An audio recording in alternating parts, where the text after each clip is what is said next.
आता एक मोठी बातमी आहे। राज्य मागासवर्ग आयोगाची आज पुण्यात बैठक आहे। मराठा आरक्षणाच्या सर्वेक्षण संदर्भात ही बैठक होणार आहे। तर बैठकीत निकषांवर निर्णय होण्याची शक्यता आहे। सर्किट हाऊस येथे सकाळी 11 वाजता या बैठकीला सुरुवात होणार आहे। मनोज जरांगे पाटील आणि राज्य सरकार यांची बैठक झाल्यानंतर उद्याच्या बैठकीत महत्त्वाचा निर्णय होणार आहे।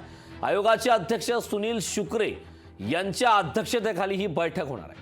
तर मागील बैठकीला आयोगातील फक्त 5 सदस्य उपस्थित होते, त्यामुळे आज होणाऱ्या बैठकीत किती सदस्य उपस्थित राहतात हे पाहणं महत्त्वाचं आहे। मराठा आरक्षणाच्या सर्वेक्षणासंदर्भात ही महत्त्वाची बैठक आहे। मनोज जरांगे पाटील आणि राज्य सरकारची एक महत्त्वाची बैठक ही ऑनलाईन झाली। त्या बैठकीच्या नंतर उद्याच्या या बैठकीत महत्त्वाचा निर्णय होणार आहे। आयोगाचे अध्यक्ष सुनील शुक्रे यांच्या अध्यक्षतेखाली ही महत्त्वाची बैठक होणार आहे। तर मागील बैठकीला आयोगातील फक्त 5 सदस्य उपस्थित होते, त्यामुळे आज होणाऱ्या बैठकीत किती सदस्य उपस्थित राहतात हे पाहणंही महत्त्वाचं आहे। याबाबतचे ताजे अपडेट देण्यासाठी आपले प्रतिनिधी अमोल धर्माधिकारी आपल्या सोबत जोडलेले आहेत। अमोल, अत्यंत महत्त्वाची अशी ही आजची बैठक आहे। राज्य मागासवर्ग आयोगाची पुण्यात बैठक होते, या बैठकीबाबत सविस्तर काय माहिती आहे? कारण सकाळी 11 वाजता या बैठकीला सुरुवात होणार आहे।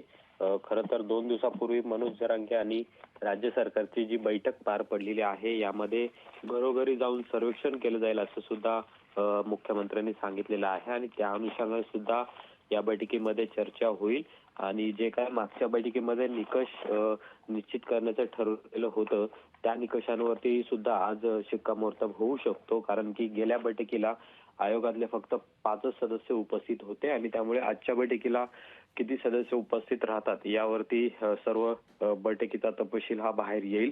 पण ज्या पद्धतीने मराठा आरक्षणाचा अल्टिमेटम मनोज जरांगे यांनी दिलेला आहे, त्यामुळे राज्य मागासवर्ग आयोगाच्या आजच्या बैठकीत काही महत्त्वाचे निर्णय होतात का हे पाहणं महत्त्वाचं आहे। जे 19 निकष आधी तयार करण्यात आलेले होते, त्यावर जर आज शिक्कामोर्तब झाला तर तो अहवाल आहे तो लवकरच राज्य सरकारला पाठवला जाईल आणि त्यानंतर राज्य सरकार पुढील कार्यवाही करेल। पण आयोगाच्या आजच्या बैठकीकडे सगळ्यांचंच लक्ष लागलेलं आहे आणि काही महत्त्वाचे निर्णय यामध्ये होत आहेत का हे देखील पाहणं महत्त्वाचं आहे।